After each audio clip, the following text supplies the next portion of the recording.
London के गुमनाम गांव में बसा एक घर जहां किसी शैतानी आत्मा की दुनिया है। जो भी यहां आया इसी दुनिया में फंसकर रह गया। क्या होगा जब अर्जुन और उसके दोस्त इस घर में एक रात गुजारेंगे, देखेंगे आज की कहानी में, जो 2023 में आई फिल्म एश्विन्स के बारे में है। इस फिल्म को आप नेटफ्लिक्स पे देख सकते हैं। So now with that said, let's roll the intro.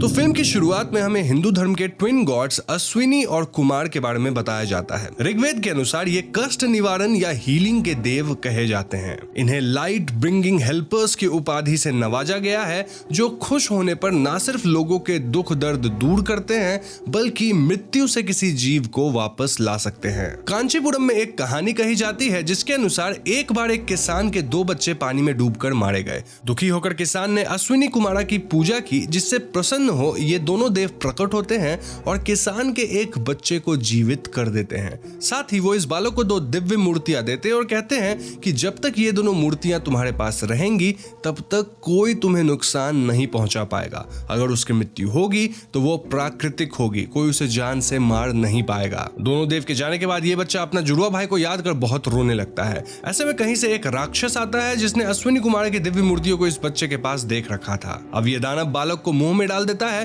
कि यदि तुमने मुझे इनमें से एक मूर्ति दे दी तो मैं तुम्हें तुम्हारा भाई दिला दूंगा। बच्चा उसे एक मूर्ति दे देता है और मूर्ति के हाथ आते ये दानव नरक के गहरे अंधेरे से एक काली शक्ति को जीवित कर लेता है और बच्चे के भाई का रूप उसे दे देता है। गांव में दोनों बालक साथ साथ जैसे ही कदम रखते हैं एक भयानक तूफान उठ खड़ा होता है। सभी गांव वाले भूखमरी, बीमारी और प्राकृतिक आपदाओं के हाथों में मारे जाते हैं और ये हंसता खेलता गांव नरक में तब्दील हो जाता है। यहाँ से कहानी आगे बढ़ती है और हमें आरती नाम के एक मशहूर आर्कियोलॉजिस्ट के बारे में बताया जाता है। न्यूज के मुताबिक आरती ने लंदन में अपने घर के अंदर करीब 15 लोगों को मार डाला और उसके बाद खुद भी लापता हो गई। गौर करने की बात यह है कि पुलिस को आरती की लाश भी मिली थी, जो देखने से लग रहा था कि उसने पहले तो पागलों की तरह कई लोगों की बलि चढ़ाई और फिर वो खुद को मार ली। लेकिन कुछ ही समय बाद आरती की लाश अपने आप गायब हो गई और आज तक उसका कुछ भी पता नहीं चल पाया। प्रेजेंट टाइम में हमें कैमरा फुटेज के जरिए कुछ यूट्यूबर्स को इसी बंगले में दाखिल होते देखते हैं। इनके नाम है राहुल, वरुण, ऋतु, ग्रेस और अर्जुन। इस घर में दाखिल होते हुए राहुल बहुत डरा हुआ लगता है। उसका कहना था कि इस घर में कई मौतें हुई हैं और अब तक इंडिया में वो लोग जितने भी घरों को शूट किए हैं वहां कुछ ऐसा नहीं हुआ था। लेकिन वरुण उसे समझाता है कि उसे बस अपने चैनल के लिए यहाँ मैक्सिमम फुटेज कलेक्ट करनी है, जिसके बाद वो सभी वापस लौट जाएंगे। इसके बाद सभी लोग घर के अलग अलग हिस्से में वीडियो साउंड रिकॉर्ड करने निकल जाते हैं। हम राहुल को फॉलो करते हैं जो ऊपर एटिक में साउंड रिकॉर्ड करने दाखिल होता है। एटिक के अंदर राहुल को दीवार पे कुछ अजीब सिंबल बना दिखाई देता है और उसे वहां काफी बदबू भी महसूस होती है। धीरे धीरे यहाँ सिचुएशन और बिगड़ने लगती है जब राहुल को किसी के फुसफुसाने की आवाज अपनी ही रिकॉर्डिंग से आती है। वो वरुण को यह रिकॉर्डिंग भेजता है लेकिन उसे कुछ भी सुनाई नहीं देता। राहुल हिम्मत करके एटिक के अंदर जाता है जहाँ उसे एक कुर्सी पर किसी रिचुअल का अंश दिखाई देता है। ऐसा लग रहा था कि किसी ने यहाँ किसी और को बंद कर रखा था। तभी पीछे से राहुल को किसी के दौड़ने की आवाज सुनाई देती है और राहुल पीछे की तरफ देखने जाता है जहां उसे बार बार किसी लड़की के रोने की आवाज सुनाई देती है। वो वरुण को मदद के लिए पुकारता है लेकिन वरुण कुछ भी नहीं सुन पाता। यही नहीं, कोई राहुल को इसी एटिक के अंदर बंद कर देता है और हम एक चीख के पीछे उसकी आवाज को गायब होते देखते हैं। नीचे हम वरुण को देखते हैं जो रिकॉर्डिंग के लिए आरती के बेडरूम में पहुंचता है। व्यूअर्स से वरुण कहता है कि पुलिस को इसी कमरे में आरती की लाश पहली बार मिली थी, लेकिन फिर वो अचानक गायब हो गई। कई लोगों को इस कमरे में पैरानॉर्मल चीजें महसूस होती आई हैं और तो और लोगों को अक्सर आरती यहाँ कमरे में खड़ी दिखाई देती है, मानो वो मदद के लिए किसी को ढूंढ रही हो। ये सब रिकॉर्ड करते हुए अचानक ही वरुण के कैमरे के सामने एक अजीब काली आकृति आ जाती है, जिसे देख वरुण बहुत डर जाता है। वो बाहर भागने की कोशिश करता है लेकिन भाग नहीं पाता। अब तक बेसमेंट में शूटिंग कर रही ग्रेस और ऋतु को भी वरुण की चीखें सुनाई दे चुकी थी। वो दोनों बाहर निकलने की कोशिश करती हैं लेकिन जल्द ही वही काली परछाई इन दोनों को इसी बेसमेंट के अंदर भटका देती है। ऋतु को एक कोने से ग्रेस की आवाज सुनाई देती है जहां उसे वही काली परछाई दिखती है। किसी तरह अर्जुन ऋतु से कांटेक्ट करता है और उसे बताता है कि वरुण, राहुल और ग्रेस तीनों ही गायब हो चुके हैं। ऋतु वहां से भागना चाहती है लेकिन उसे भी बेसमेंट का दरवाजा बंद मिलता है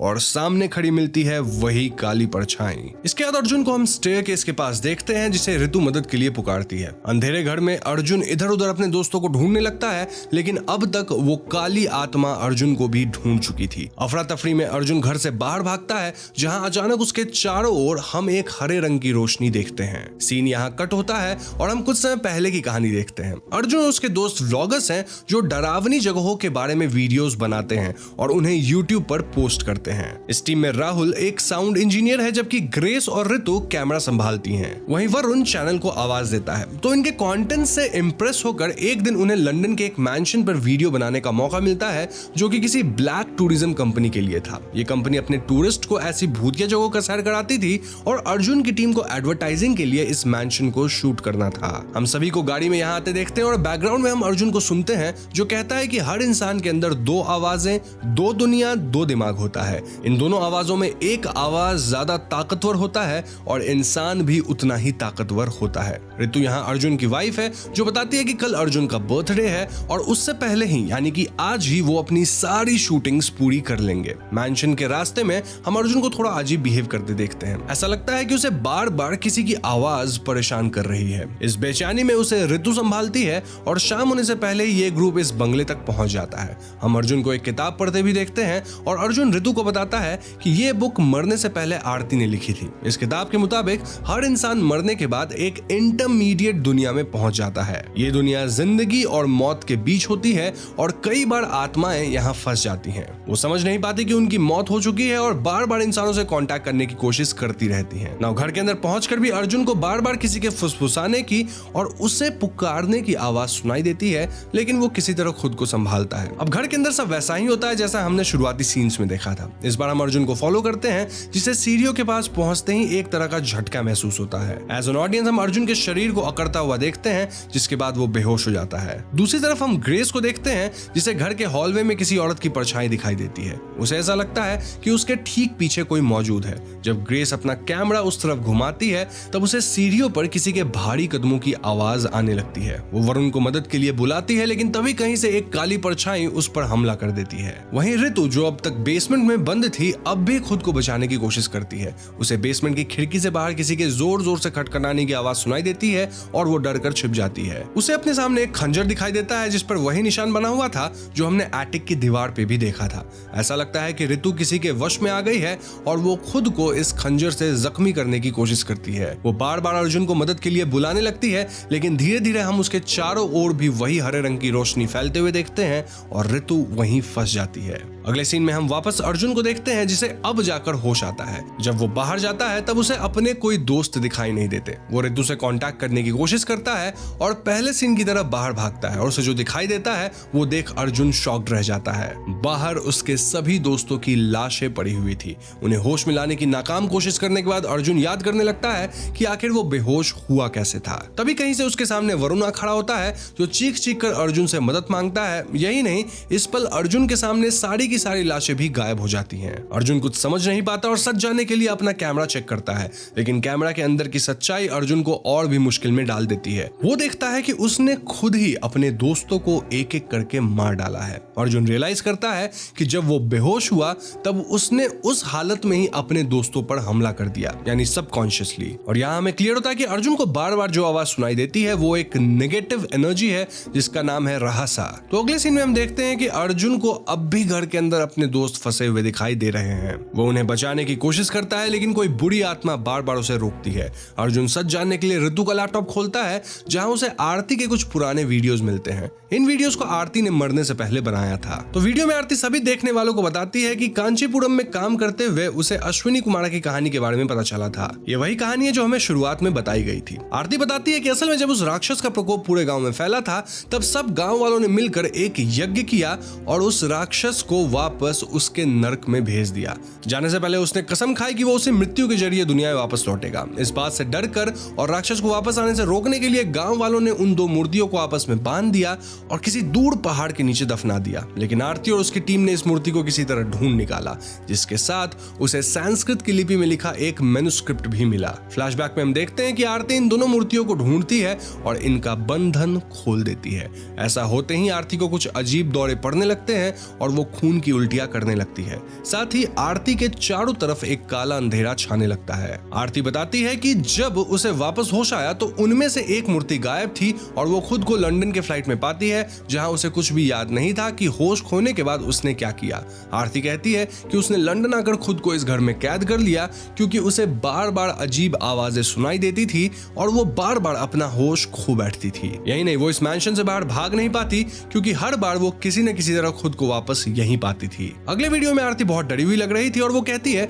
कि उसने अपने रिसर्च से उस मैन्युस्क्रिप्ट का मतलब ढूंढ लिया है और उसमें जो लिखा है वो बहुत खतरनाक है। वो मानती है कि उससे बहुत बड़ी गलती हो गई है। इस पॉइंट पे आरती को वापस से दौरे पड़ने लगते हैं और हम स्क्रीन पर उसे एक ईविल रूप में देखते हैं। यहीं पर वीडियो कट हो जाता है। आखिरी वीडियो में आरती की हालत बहुत खराब होने लग गई थी। आरती किसी से छुपते हुए कागज पे एक तस्वीर बना रही होती है और वो कहती है कि उसे उस लिपि से ये मालूम हो चुका है कि उसने अपनी नासमझी में एक खतरनाक राक्षस को वापस धरती पे ला दिया है। अब ये राक्षस अपने सारे मुल्क को धरती पर लाना चाहता है और इंसानों को अपनी दुनिया में कैद करना चाहता है। इसे रोकना बस एक ही इंसान के हाथ में है और वो इंसान अश्विनी देवता के आशीर्वाद से जन्मा वही बच्चा है। आरती आगे कहती है कि इस वक्त अगर तुम ये वीडियो देख रहे हो तो तुम वही इंसान हो। आरती बताती है कि वो राक्षस किसी इंसान को मारने से पहले एक दूसरी दुनिया में ले जाता है जहां वो उन्हें जिंदगी और मौत के बीच बांध कर रखता है। यदि उन लोगों को जल्द से जल्द वापस इस दुनिया में नहीं लाया गया तो वो असल दुनिया में भी मारे जाते हैं। किसी तरह उसे राक्षस की दुनिया में दाखिल होना होगा और उस खोई हुई मूर्ति को ढूंढ कर वापस से बांधना होगा। उस लिपि में भी यही बात लिखी हुई थी। अर्जुन अब घर के ऊपर के हिस्से में दाखिल होता है जहां आरती ने सारी रिसर्च की थी। उसे दीवारों पे कुछ नोट्स मिलते हैं जिसमें उसी कहानी के बारे में लिखा हुआ था। इन नोट्स के बीच अर्जुन को अपनी तस्वीर भी बनी हुई दिखाई देती है जो वही थी जो आरती ने मरने से पहले बनाया था। इस तस्वीर को देख अर्जुन को अपनी जिंदगी का मकसद समझ आ जाता है। अर्जुन नोट्स को स्टडी करता है जिनके अनुसार वो बालक और वो राक्षस दोनों ही इस मूर्ति से जुड़े हुए हैं। मतलब कि किसी न किसी तरह अर्जुन खुद इस राक्षस से जुड़ा हुआ है। वो कमरे में खोजबीन करता है और उसे आरती के हाथों छुपाई हुई एक मूर्ति मिलती है। इस मूर्ति को देखते ही आरती की आत्मा उसे वापस महसूस होती है। उससे कहती है कि अर्जुन के दोस्त इस वक्त उसी इंटरमीडिएट दुनिया में फंसे हुए हैं जिसके बारे में उसने अपनी किताब में लिखा था। अगर अर्जुन को उन्हें बचाना है तो उसे उस दुनिया में जाना होगा और राक्षस पर काबू पाना होगा। अर्जुन जब यहाँ से बाहर निकलता है तो उसे वापस से अपने दोस्त दिखाई देते हैं और वो महसूस करता है कि वो सभी किसी न किसी तरह इसी मैंसन में कैद हो गए हैं जैसे आरती कभी हुई थी। यहाँ अर्जुन समझ चुका था कि हो ना हो ये वही राक्षस है जिसे वो हमेशा से अपने अंदर महसूस करता आया है। शायद यही वजह है कि उसके सभी दोस्तों को ये राक्षस नुकसान पहुंचा चुका है लेकिन अर्जुन अब भी जिंदा है। लेकिन अगर उसे सभी को वापस यहाँ लाना है तो उसे भी उस दुनिया में जाना होगा। इसके लिए अर्जुन वही रास्ता अपनाता है जो उसे साफ साफ समझ आ रहा था। अर्जुन अपने आप को बांध लेता है और खुद को सफोकेट करता है ताकि वो भी मौत और जिंदगी के बीच पहुंच सके। ऐसा करते ही अर्जुन को हम एक अजीब से नर्क में देखते हैं। ऊंचे पहाड़े और काले अंधेरों के बीच अर्जुन को पहली बार अपना राक्षस स्वरूप दिखाई देता है जिसके हाथ में वो दूसरी मूर्ति मौजूद थी। लेकिन जब अर्जुन इस मूर्ति को लेने की कोशिश करता है तो एक बार फिर इस दानव के कंट्रोल में आने लगता है। हम घर के अंदर अब भी अर्जुन के दोस्तों को फंसा हुआ देखते हैं। अर्जुन देखता है कि ये राक्षस वरुण के हाथों राहुल को जान से मार डालता है। वो अर्जुन से कहता है कि तुम चाहे कितनी भी कोशिश कर लो यहाँ से बाहर नहीं निकल पाओगे। जैसे मैंने तुम्हारे मन पर काबू पाकर तुम्हारे दोस्तों को यहाँ कैद किया है वैसे ही मैं अपने पूरे वंश को धरती पर भेज दूंगा जिससे इंसानियत पूरी तरह तबाह हो जाएगा। अर्जुन इस राक्षस के कैद से बाहर आने की कोशिश करता है और तब उसे आरती के नोट्स में लिखी बात याद आती है। वो याद करता है कि आरती ने कहा था कि वो और ये दानव दोनों जुड़े हुए हैं। इसका मतलब कि अगर ये दानव अर्जुन के मन पर हावी हो सकता है तो अर्जुन भी इस दानव के मन पर कंट्रोल पा सकता है। ये जानकर अर्जुन अपनी पूरी शक्ति से राक्षस का सामना करता है और उसकी दुनिया में गायब हो जाता है। वो अश्विनी देवता को पुकारता है और किसी तरह आरती की आत्मा को ढूंढ निकालता है जो अब भी इस दानव के कैद में थी। अर्जुन आरती से पूछता है कि उसने दूसरी मूर्ति कहाँ रखी है। इस पॉइंट पे हम अर्जुन को एक तालाब में पहुंचते देखते हैं जहां वो नीचे की एक चट्टान पर उस मूर्ति को रखा देखता है। मूर्ति को पाकर अर्जुन वापस दानव की दुनिया में पहुंचता है जहां वो उसकी आंखों के सामने दोनों मूर्तियों को वापस जोड़ देता है। ऐसा होते ही वो राक्षस धीरे धीरे विलुप्त हो जाता है। यहाँ अर्जुन के दोस्त भी अब असली दुनिया में वापस लौटते हैं जहां अब अर्जुन की जान जा चुकी थी। अर्जुन रियलाइज कर चुका था कि कभी न कभी कोई न कोई वापस इन दोनों मूर्तियों को ढूंढने की कोशिश जरूर करेगा। ये बात उस लिपि में लिखी हुई थी कि अगर राक्षस को पूरी तरह रोकना है तो उस मनुष्य को मृत्यु के साथ ही मरना होगा ताकि वापस वो दानव इस दुनिया तक पहुंच ही ना पाए। इसी बात को मानते हुए अर्जुन अपनी जान दे देता है। यहीं पे फिल्म की कहानी खत्म। तो दोस्तों ये थी फिल्म अश्विन्स की पूरी कहानी जो थोड़ी कंफ्यूजिंग है, इसलिए हम एक बार पूरी कहानी को देख लेते हैं शॉर्ट में। तो ये कहानी अश्विनी देवता के आशीर्वाद से जन्मे एक इंसान और एक शैतान के बारे में है। सालों पहले इस शैतान ने इंसानों पर जुल्म किया और लोगों के उससे अश्विनी कुमार की आराधना करके बांध दिया। लेकिन कई साल बाद आरती उन मूर्तियों को बाहर निकाल दी और उस शैतान को वापस जागृत कर दी। कहानी के अनुसार तब अर्जुन का जन्म हुआ जो बचपन से ही अपने अंदर के आवाज को सुनता था। यह आवाज किसी और की नहीं बल्कि उस राक्षस की ही थी जो उन मूर्तियों के जरिए अर्जुन से जुड़ा हुआ था। जब अर्जुन इस मैंशन के अंदर आया तो अपने ऊपर काबू नहीं रख पाया। ऐसा इसलिए हो सकता है क्योंकि इस मैंशन के अंदर शैतान ने पहले ही अपनी दुनिया बना रखी थी। हमें जब भी फिल्म में ग्रीन लाइट वाली दुनिया दिखी तब ये असल में उस शैतान की दुनिया ही थी जहां वो आत्माओं को कैद करके रखा था।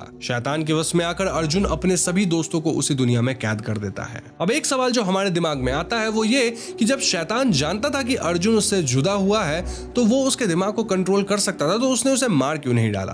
तो असल में हम अश्विनी देवता की कहानी से जानते हैं कि अर्जुन को यह वरदान था कि उसे कोई भी मार नहीं सकता है, उसे सिर्फ प्राकृतिक मौत ही मिल सकती है, जो बाद में अर्जुन ने खुद भी कबूल कर ली। अर्जुन जब यहाँ पहुंचता है तब उसे आरती से अपना असली मकसद मालूम होता है। अपने दोस्तों को बचाने के लिए अर्जुन खुद को उसी राक्षस की दुनिया में ले जाता है और अपनी मानसिक शक्ति से उस पर काबू पाता है। वो आरती की आत्मा से जुड़ता है जो दानव के इन्फ्लुएंस में आकर वो दूसरी मूर्ति मैंशन के बाहर एक तालाब के नीचे छुपा दी थी। अब अर्जुन इस मूर्ति को ढूंढ निकालता है और उस राक्षस को वापस नरकलोक भेज देता है, लेकिन लिपि के अनुसार अर्जुन का मकसद सिर्फ दानव को रोकने का था, अतः वो खुद भी अपनी जान दे देता है ताकि कोई कभी भी इन दोनों मूर्तियों को वापस ढूंढ ही ना पाए। लेकिन यहाँ मैं एक बात क्लियर कर दूं कि फिल्म के एंड सीन में हम बैकग्राउंड में शायद अर्जुन को वापस होश में आते सुनते हैं। ऐसा मुमकिन है कि शैतान फिर से एक बार अर्जुन पर हावी हो गया हो और उसे जिंदा कर दिया हो ताकि दुनिया पे कब्जा करने का खेल जारी रख सके, या फिर यह भी मुमकिन है कि वाकई अर्जुन खुद जिंदा हुआ हो शैतान को उसकी दुनिया में हमेशा के लिए कैद करके। लेकिन ये क्लियर नहीं किया गया है तो हम बस थियरीज ही बना सकते हैं। तो ऐसे में कमेंट सेक्शन का इस्तेमाल करके आप बताइए आप किस थियरी में मानते हैं। तो बस आज की वीडियो में इतना ही।